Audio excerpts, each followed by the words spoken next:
Hello friends, Nexa System പുതിയൊരു വീഡിയോയിലേക്ക് നിങ്ങൾക്ക് എല്ലാവർക്കും ഒരിക്കൽ കൂടി സ്വാഗതം. അപ്പോൾ നമ്മൾ ഇന്ന് അൺബോക്സ് ചെയ്യാൻ വേണ്ടി പോകുന്നത് വെച്ചാൽ ഇത്രയും വലിയൊരു POE സ്വിച്ച് ആണ് കേട്ടോ. അപ്പോൾ ഈ ഒരു POE സ്വിച്ചിന്റെ വലിപ്പം നിങ്ങളെ കാണിക്കാൻ വേണ്ടിയിട്ടാണ് ഞാൻ ഒരു സാധാരണ ഒരു POE സ്വിച്ച് ഇവിടെ കൊണ്ടുവച്ചിരിക്കുന്നത്. അപ്പോൾ POE സ്വിച്ചുകളുടെ ബേസിക് ആയിട്ടുള്ള പ്രത്യേകതകൾ അതുപോലെ POE സ്വിച്ച് എന്തിനാണ് ഉപയോഗിക്കുന്നത് എന്നുള്ള കാര്യങ്ങളൊക്കെ നിങ്ങൾക്ക് അറിയണമെന്നുണ്ടെങ്കിൽ ഇതിനു മുമ്പ് ഞാൻ ചെയ്തിട്ടുണ്ടായിരുന്ന ഒരു വീഡിയോ ഉണ്ട്, അത് ഞാൻ ഡിസ്ക്രിപ്ഷൻ ബോക്സിൽ കൊടുത്തേക്കാം.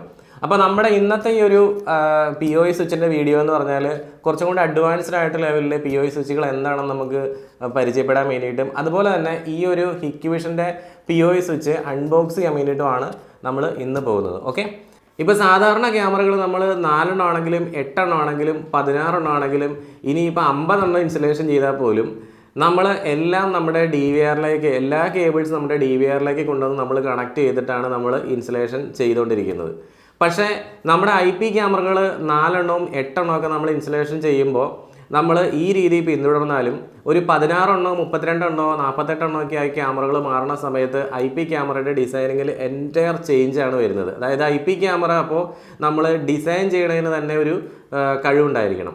അപ്പോൾ ആ രീതിയിൽ നമ്മൾ ഡിസൈൻ ചെയ്യുമ്പോഴാണ് നമ്മൾ ഇതുപോലെയുള്ള POE സ്വിച്ചുകളുടെ ആവശ്യം വരുന്നത്. ഈ ഇരിക്കുന്ന POE സ്വിച്ച് നമ്മളിപ്പോൾ അൺബോക്സ് ചെയ്യാൻ വേണ്ടി പോകുന്ന ഈ ഒരു POE സ്വിച്ച് എന്ന് പറഞ്ഞാൽ 16 പോർട്ടിൻ്റെ POE സ്വിച്ചാണ്. അപ്പോൾ ഈ ഒരു POE സ്വിച്ചിൻ്റെ വില എന്ന് പറയുന്നത് ഏകദേശം ഒരു 14,500 രൂപ ആ ഒരു റേഞ്ചൊക്കെയാണ് വരുന്നത്. പക്ഷേ ഞാൻ നിങ്ങളെ കാണിക്കുന്നത് POE സ്വിച്ചിൻ്റെ ഏറ്റവും ഇമ്പോർട്ടൻസ് മനസ്സിലാക്കാൻ അല്ലെങ്കിൽ ഇതിൻ്റെ ആ ഒരു ക്വാളിറ്റീനെ കാര്യം നിങ്ങൾക്ക് മനസ്സിലാക്കാൻ വേണ്ടി ഞാൻ നിങ്ങളെ കാണിക്കുന്നത് നെറ്റ്ഗിയർ എന്നുള്ള ഈ ഒരു കമ്പനിയുടെ ഒരു POE സ്വിച്ചാണ്. അപ്പോൾ ഈ ഒരു POE സ്വിച്ചിൻ്റെ വില കേട്ട് കഴിഞ്ഞാൽ നിങ്ങൾ ഞെട്ടിപ്പോകും. കാരണം 47,500 രൂപയാണ് ഈ ഒരു POE സ്വിച്ചിൻ്റെ വില എന്ന് പറയുന്നത്. അപ്പോൾ ഈ നെറ്റ്ഗിയറിൻ്റെ ഈ ഒരു POE സ്വിച്ചിന് എന്തുകൊണ്ടാണ് ഇത്രത്തോളം വില വരുന്നത്? അപ്പോൾ ഞാൻ ഇതൊരു കാര്യം ഇവിടെ പറയാൻ കാരണം ഇപ്പോൾ നമ്മുടെ ഈ ഒരു POE സ്വിച്ച് അൺബോക്സ് ചെയ്യുമ്പോൾ പറയാനുണ്ടായ റീസൺ എന്ന് വെച്ചാൽ നമ്മൾ സാധാരണ എല്ലാവരും ഇൻസ്റ്റലേഷൻ ടോട്ടലായിട്ട് ചെയ്യുന്ന ക്യാമറ സിസ്റ്റത്തിൻ്റെ ഒരു കോസ്റ്റ് വരുന്നുണ്ട് ആ ഒരു POEക്ക് മാത്രം. അപ്പോൾ എന്തിനാണ് ഇത്രത്തോളം വില കൂടിയ ഒരു POE സ്വിച്ച് നമ്മൾ പർച്ചേസ് ചെയ്യേണ്ട ആവശ്യം, അല്ലെങ്കിൽ ആ പർച്ചേസ് ചെയ്യേണ്ട ആവശ്യം വരുന്നത് എപ്പോഴാണ്? ഇതൊക്കെയാണ് നമ്മൾ ഈ ഒരു വീഡിയോയിലൂടെ ഇന്ന് നിങ്ങൾക്ക് വേണ്ടിയിട്ട് ഞാൻ പറഞ്ഞു തരാൻ വേണ്ടി പോകുന്നത്.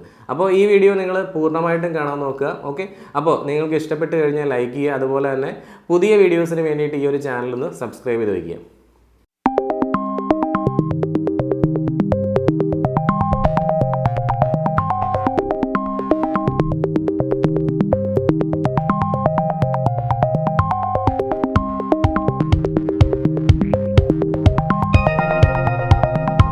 പിന്നെ കമ്പ്യൂട്ടർ നെറ്റ്വർക്കിനെ പറ്റിയും അതുപോലെ IP ക്യാമറ സിസ്റ്റത്തിൻ്റെ ഡിസൈനിങ്ങിനെ പറ്റിയും ഇൻസ്റ്റലേഷനെ പറ്റിയൊക്കെ കൂടുതൽ കാര്യങ്ങൾ നിങ്ങൾക്ക് അറിയണമെന്നുണ്ടെങ്കിൽ നിങ്ങൾക്ക് എൻ്റെ ഈ നമ്പറിൽ കോൺടാക്ട് ചെയ്താൽ മതി. അപ്പോൾ നമ്മളിവിടെ ഒരു ഹാഫ് ഡേ പ്രോഗ്രാം, അതായത് ഹാഫ് ഡേ നമ്മൾ ക്ലാസ് എടുക്കുന്നുണ്ട്. ഓരോ ടോപ്പിക്കും ഓരോ ദിവസമാണ് കൈകാര്യം ചെയ്തുകൊണ്ടിരിക്കുന്നത്. 10 പേർക്ക് മാത്രമേ ഉള്ളൂ ഒരു ക്ലാസ്സിൽ പ്രവേശനം ഉണ്ടാവുകയുള്ളൂ. അതുകൊണ്ട് തന്നെ നിങ്ങൾക്ക് ഇൻഡിവിജ്വൽ അറ്റൻഷൻ കിട്ടും എന്നുള്ള കാര്യത്തിനകത്ത് യാതൊരു സംശയമില്ല. ഡിയർ ഫ്രണ്ട്സ്, അപ്പോൾ നമ്മുടെ POE സ്വിച്ച് ഇതാണ്.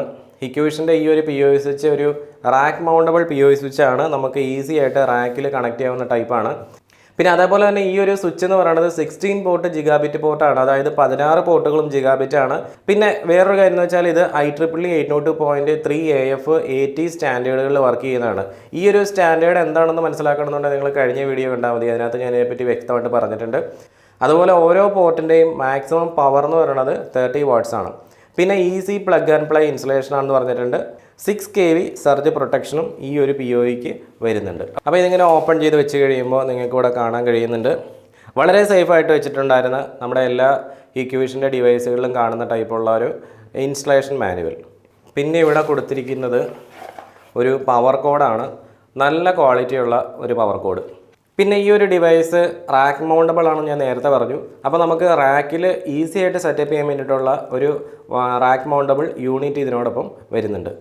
അപ്പോൾ ഇതാണ് നമ്മുടെ POE സ്വിച്ച്. ഒരു ഫ്രെയിമിൽ നേരെ ഇങ്ങനെ വെച്ച് കഴിഞ്ഞാൽ കൊള്ളില്ലാത്തതുകൊണ്ടാണ് ഞാനിങ്ങനെ ചെരിച്ച് വെച്ചിരിക്കുന്നത്, കാരണം അത്രത്തോളം നീളം ഈ ഒരു POE സ്വിച്ചിന് വരുന്നുണ്ട്. അപ്പോൾ ഏറ്റവും ആദ്യം നമുക്ക് ഈ ഒരു ഭാഗത്തേക്ക് വരാം. ഇവിടെ ഇതിനകത്ത് ഹിക്വിഷൻ്റെ ഒരു എംബ്ലം കൊടുത്തിട്ടുണ്ട്. ഹിക്വിഷൻ്റെ തനതായിട്ടുള്ള ലോഗോയാണ് ഇത്. ജിഗാബിറ്റ് അൺമാനേജ്ഡ് POE വാല്യൂ സീരീസ് എന്ന് ഇവിടെ അവർ പ്രിൻ്റ് ചെയ്ത് വെച്ചിട്ടുണ്ട്. പിന്നെ ഇതിൻ്റെ ഫ്രണ്ടിലായിട്ട് ഇവിടെ കാണുന്നത് ഇതിൻ്റെ സ്റ്റാറ്റസ് LEDs ആണ്. അത് നമ്മൾ സാധാരണ എല്ലാ വലിയ POE സ്വിച്ചുകളും കാണുന്ന പോലെ തന്നെ ഇങ്ങനെ മിഡിലായിട്ട് കൊടുത്തിട്ടുണ്ട്. അപ്പോൾ ഇവിടെ POE ഇപ്പോൾ ഫംഗ്ഷനിങ് ആണെന്നുണ്ടെങ്കിൽ POE എന്നുള്ള ഈ ഒരു കോളത്തിൻ്റെ ഉള്ളിൽ കൊടുത്തേക്കണ ലൈറ്റുകൾ കറക്റ്റായിട്ട് തെളിയും. അതുപോലെ ലിങ്ക് അതുപോലെ ആക്ട് LED ഫംഗ്ഷനിങ് ആണെന്നുണ്ടെങ്കിൽ ഇവിടെ കൃത്യമായിട്ട് അതിൻ്റെ സ്റ്റാറ്റസും കാണിക്കും.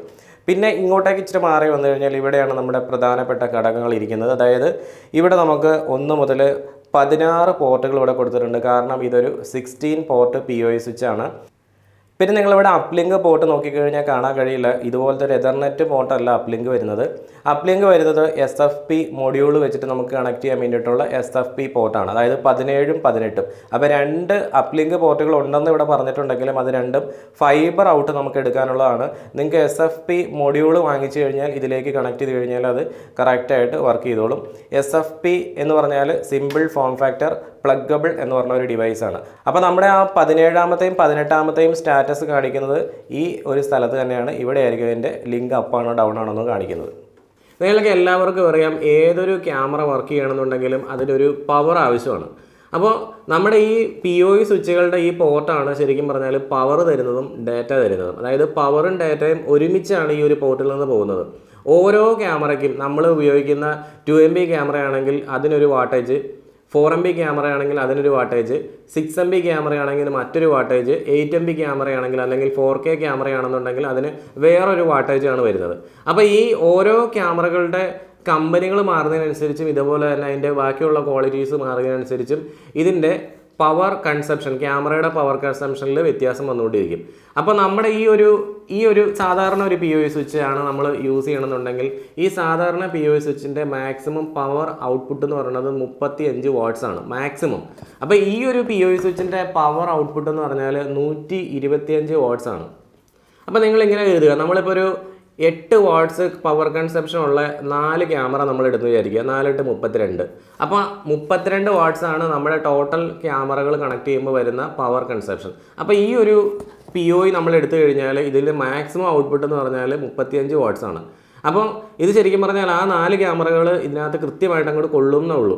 പക്ഷേ ചില സാഹചര്യങ്ങളിൽ നിങ്ങൾക്കറിയാം, ക്യാമറ നമ്മളിപ്പോൾ 8 വാട്ട്സ് ആണ് പവർ കൺസംഷൻ എന്ന് പറഞ്ഞാലും ചിലപ്പോൾ അത് കുറച്ചും കൂടെ കൂടുതലൊക്കെ യൂസ് ചെയ്തേക്കാം, പ്രത്യേകിച്ച് രാത്രി കാലഘട്ടങ്ങളിൽ. കാരണം ഇൻഫ്രാറെഡ് ലൈറ്റോ അല്ലെങ്കിൽ നമ്മൾ വയ്ക്കുന്ന ക്യാമറയിൽ IR ലൈറ്റ് അല്ല, ഇനിയിപ്പം വൈറ്റ് ലൈറ്റ് ആണെന്നുണ്ടെങ്കിൽ അതിനനുസരിച്ച് ചെറിയൊരു വ്യത്യാസം ചിലപ്പോൾ ക്യാമറകൾ കാണിക്കും. ഇനി നമ്മൾ ഉപയോഗിക്കുന്ന കേബിൾ നല്ല ക്വാളിറ്റി അല്ലാന്നുണ്ടെന്നുണ്ടെങ്കിൽ നമ്മൾ കൊടുക്കുന്ന പവർ കുറച്ചൊക്കെ കേബിൾ വലിച്ചെടുക്കും, അതായത് ഹീറ്റായിട്ട് ഡിസിപ്പേറ്റ് ചെയ്ത് പോകും. അപ്പോൾ ഈ ഓരോ പോർട്ടുകൾക്കും 30 വാട്ട്സ് ആണ് പവർ ഔട്ട്പുട്ട് വരുന്നത്. അപ്പോൾ നിങ്ങളിപ്പോൾ PTZD ക്യാമറയൊക്കെ കണക്ട് ചെയ്യുന്നുണ്ടെങ്കിൽ നിങ്ങളുടെ PTZD ക്യാമറയുടെ ഔട്ട്പുട്ട് പവർ എത്രയാണെന്നുള്ള കാര്യം ചെക്ക് ചെയ്ത് നോക്കിയിട്ട് വേണം ഇതുപോലുള്ള POE മാച്ചിങ് ആണോ എന്നുള്ള കാര്യം നോക്കാൻ. അപ്പോൾ ഇതാണ് നമ്മുടെ റാക്കിൽ മൗണ്ട് ചെയ്യാൻ വേണ്ടിയിട്ട് വരുന്ന ഒരു ക്ലാമ്പ് കേട്ടോ. അപ്പോൾ നിങ്ങൾക്ക് ഇത് കണക്ട് ചെയ്യുന്നത് വെച്ചാൽ അത് എങ്ങനെയായിരിക്കും, നമ്മുടെ POE സ്വിച്ചിൽ ഈ ഒരു സൈഡിലായിട്ട് ഇങ്ങനെ ഒരു ഓപ്ഷൻ കൊടുത്തിട്ടുണ്ട്. ഇവിടെ നമുക്ക് കറക്റ്റായിട്ട് ഇങ്ങനെ കൊണ്ടുവച്ച് കഴിഞ്ഞാൽ നമുക്കിത് റാക്കിലേക്ക് കറക്റ്റായിട്ട് മൗണ്ട് ചെയ്യാൻ പറ്റും. പിന്നെ ഇതിൻ്റെ ഈ ഒരു സൈഡിലേക്ക് വന്നു കഴിഞ്ഞാൽ ഇവിടെ നമുക്ക് ഫാനോ കാര്യങ്ങളൊന്നും ഈ ഒരു സൈഡിൽ കൊടുത്തിട്ടില്ല. പിന്നെ മറ്റേ സൈഡിലേക്ക് നമ്മൾ വന്നു കഴിഞ്ഞാൽ ഇവിടെ നമുക്ക് ഫാൻ കൊടുത്തിട്ടുണ്ട് കണ്ടോ. ഇവിടെ നിങ്ങൾക്ക് ഫാൻ കാണാൻ കഴിയും. പിന്നെ ഇതിൻ്റെ ബാക്ക് സൈഡിലേക്ക് വന്നു കഴിഞ്ഞാൽ ഈ ഒരു POE സ്വിച്ച് നമുക്ക് വേണമെങ്കിൽ എർത്ത് ചെയ്യാമെന്നൊരു ഓപ്ഷൻ കൊടുത്തിട്ടുണ്ട്. പിന്നെ അതേപോലെ തന്നെ ഇവിടെ നമുക്ക് പവർ കണക്ട് ചെയ്യാൻ വേണ്ടിയിട്ടുള്ള ഒരു ഓപ്ഷൻ കൊടുത്തിട്ടുണ്ട്.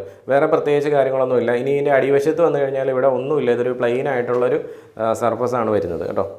പിന്നെ പല ആളുകളും ഇൻസ്റ്റാളേഷൻ ചെയ്യുമ്പോൾ കോസ്റ്റ് കട്ടിങ്ങിൻ്റെ ഭാഗമായിട്ട് POE സ്വിച്ചുകൾ റാക്കിൽ വെക്കാതെ, റാക്കില്ലാതെ വല്ല കബോർഡിൻ്റെ ഉള്ളിലോ അല്ലെങ്കിൽ ഏതെങ്കിലും ടേബിളിൻ്റെ മുകളിലൊക്കെ എടുത്ത് വെക്കുന്നതായിട്ട് കണ്ടിട്ടുണ്ട്. എപ്പോഴും ഇതുപോലുള്ള നല്ല ക്വാളിറ്റിയുള്ള POE സ്വിച്ചും നമുക്ക് മാനേജ് ചെയ്യാൻ വേണ്ടിയിട്ടും അതുപോലെ തന്നെ നമ്മുടെ നെറ്റ്വർക്ക് പെർഫെക്റ്റ് ആയിട്ട് വർക്ക് ചെയ്യാൻ വേണ്ടിയിട്ടും നിങ്ങൾ തീർച്ചയായിട്ടും ഇൻസ്റ്റലേഷൻ ടൈമിൽ റാക്ക് ഒരു കാരണവശാലും അവോയ്ഡ് ചെയ്യാൻ പാടില്ല. കാരണം ഇതൊക്കെ ഒരു കബോർഡിൻ്റെ ഉള്ളിലൊക്കെ വുഡൻ ഫ്രെയിമിൻ്റെ അകത്ത് കയറ്റി വെച്ച് കഴിഞ്ഞാൽ ഇതിന് വെന്റിലേഷൻസ് ഒന്നും ഇല്ലാന്നുണ്ടെങ്കിൽ തീർച്ചയായിട്ടും ഭയങ്കരമായിട്ട് ഹീറ്റാവും. അപ്പോൾ റാക്ക് എന്ന് പറഞ്ഞ ഒരു ഇരുമ്പ് വെട്ടി അല്ല എന്ന് പറഞ്ഞിട്ട് ഞാനൊരു വീഡിയോ ഇട്ടിട്ടുണ്ട്. ആ വീഡിയോയുടെ ലിങ്ക് ഞാനിവിടെ അടിയിൽ കൊടുത്തേക്കാം. അപ്പോൾ നിങ്ങൾ ആ ഒരു വീഡിയോ കണ്ടു കഴിഞ്ഞാൽ റാക്കിൻ്റെ ഇമ്പോർട്ടൻസ് ഒക്കെ നിങ്ങൾക്ക് കറക്റ്റായിട്ട് മനസ്സിലാവും കേട്ടോ. പിന്നെ ഈ ഒരു POE സ്വിച്ചിൻ്റെ പ്രത്യേകത എന്ന് വെച്ചാൽ ഇത് -40°C മുതൽ 85°C വരെയുള്ള ടെമ്പറേച്ചർ താങ്ങാൻ വേണ്ടി കേപ്പബിൾ ആയിട്ടുള്ള ഒരു POE സ്വിച്ചാണ്. അപ്പോൾ ഞാനിത് പ്രത്യേകിച്ച് എന്തുകൊണ്ടാണ് ഇങ്ങനെ ഈ ടെമ്പറേച്ചറിൻ്റെ കാര്യം എടുത്ത് പറയണമെന്ന് വെച്ചാൽ ചില സ്ഥലങ്ങളിലൊക്കെ നിങ്ങൾ ഇൻസ്റ്റലേഷൻ ചെയ്യുമ്പോഴത്തേക്കും ടെമ്പറേച്ചർ ഒരുപാട് കുറഞ്ഞ സ്ഥലങ്ങളിലൊക്കെ ചിലപ്പോൾ ഇൻസ്റ്റലേഷൻ ചെയ്യേണ്ടതായിട്ട് വന്നേക്കാം. അപ്പോൾ ഞങ്ങൾ ഇതിന് മുമ്പ് -27°C തണുപ്പുള്ള ഒരു സ്ഥലത്ത് നമ്മൾ IP ക്യാമറ ഇൻസ്റ്റലേഷൻ ചെയ്തതിനെ പറ്റിയൊക്കെ ഒരു വീഡിയോ ഇട്ടിട്ടുണ്ടായിരുന്നു. അപ്പോൾ അതിനകത്ത് നമ്മൾ വെച്ചത് -27°C ടെമ്പറേച്ചറിലാണ് ആ ക്യാമറകൾ ഇപ്പോഴും വർക്ക് ചെയ്തുകൊണ്ടിരിക്കുന്നത്. അപ്പോൾ ചില ക്യാമറകൾക്കൊന്നും അത്രയും ടെമ്പറേച്ചർ താങ്ങാനുള്ള കേപ്പബിലിറ്റിയോ കാര്യങ്ങളൊന്നും ഇല്ലാത്തതായിട്ടുണ്ട്. അപ്പോൾ നമ്മുടെ ഡിവൈസ് ചൂസ് ചെയ്യുമ്പോൾ ടെമ്പറേച്ചറിൻ്റെ കാര്യം കൂടെ നിങ്ങൾക്ക് ആവശ്യമുണ്ടെങ്കിൽ നിങ്ങൾ കണക്കിലെടുക്കണം. ഇനി നമ്മൾ ആദ്യം പറഞ്ഞ കാര്യത്തിലേക്ക് വരാം. ഈ 24 പോർട്ട് POE സ്വിച്ചിൻ്റെ ഔട്ട്പുട്ട്, അതായത് ഇതിൻ്റെ ടോട്ടൽ പവർ ബഡ്ജറ്റ് എന്ന് പറഞ്ഞാൽ 250 വാട്ട്സ് ആണ്. അപ്പോൾ 250 വാട്ട്സ് പവർ ഈ ഒരു 24 പോർട്ടിൻ്റെ POE സ്വിച്ചിൽ നിന്ന് നമുക്ക് ടോട്ടൽ കിട്ടും. അപ്പോൾ നമ്മൾ വെക്കുന്ന ക്യാമറകൾ അത്രത്തോളം ക്വാളിറ്റി ഉള്ളതാണ്, കൂടുതൽ പവർ വലിക്കുന്ന ക്യാമറകളാണെന്നുണ്ടെങ്കിൽ നിങ്ങൾക്ക് ഇതുപോലെയുള്ള ഒരു സാധാരണ POE സ്വിച്ച് വെച്ച് കഴിഞ്ഞാൽ ചിലപ്പോൾ നിങ്ങളുടെ പവർ ബഡ്ജറ്റ് മീറ്റ് ചെയ്യില്ല. അപ്പോൾ നമുക്ക് അത് മാത്രമല്ല, ഇത് മാനേജബിൾ ആയതുകൊണ്ട് തന്നെ നമുക്ക് ഓരോ ക്യാമറയ്ക്കും അനുസരിച്ച് നമുക്ക് പവർ കറക്റ്റ് ചെയ്ത് കൊടുക്കാനുള്ള ഓപ്ഷൻസ് എല്ലാം ഈ POE സ്വിച്ചിൽ വരുന്നുണ്ട്. ഇനിയിപ്പോൾ ചില സ്ഥലങ്ങളിലൊക്കെ എന്ന് വെച്ചാൽ വിർച്വൽ ലാൻ ക്രിയേറ്റ് ചെയ്യേണ്ടതായിട്ട് വരും. വിർച്വൽ ലാൻ എന്ന് പറഞ്ഞാൽ വളരെ സിമ്പിളായിട്ട് പറഞ്ഞു കഴിഞ്ഞാൽ നമുക്കിപ്പോൾ ഒരു 24 ക്യാമറകൾ നമ്മൾ വെച്ചിട്ടുണ്ട്, പക്ഷേ 12 ക്യാമറകൾ വേറൊരു NVRലേക്ക് പോകാനുള്ളതാണ്. അത് വേറൊരു NVRൽ നിന്ന് ഐസൊലേറ്റ് ചെയ്ത് നമുക്ക് നിർത്തണം, അല്ലെങ്കിൽ മറ്റൊരു നെറ്റ്വർക്കിൽ നിന്ന് ഐസൊലേറ്റ് ചെയ്ത് നിർത്തണം എന്നുണ്ടെങ്കിലൊക്കെ നമുക്ക് ഈ ഒരു POE സ്വിച്ചിൻ്റെ ഇൻ്റർഫേസിൽ ഗൂഗിൾ ക്രോം വഴിയോ അല്ലെങ്കിൽ മോസില്ല ഫയർഫോക്സ് വഴിയോ ഇനിയിപ്പോൾ ഇൻ്റർനെറ്റ് എക്സ്പ്ലോർ വഴിയൊക്കെ ലോഗിൻ ചെയ്തിട്ട് ബ്രൗസർ വഴി ലോഗിൻ ചെയ്ത് ഇതിനകത്തുള്ള സെറ്റിങ്സൊക്കെ നമുക്ക് മാറ്റാനൊക്കെ പറ്റും.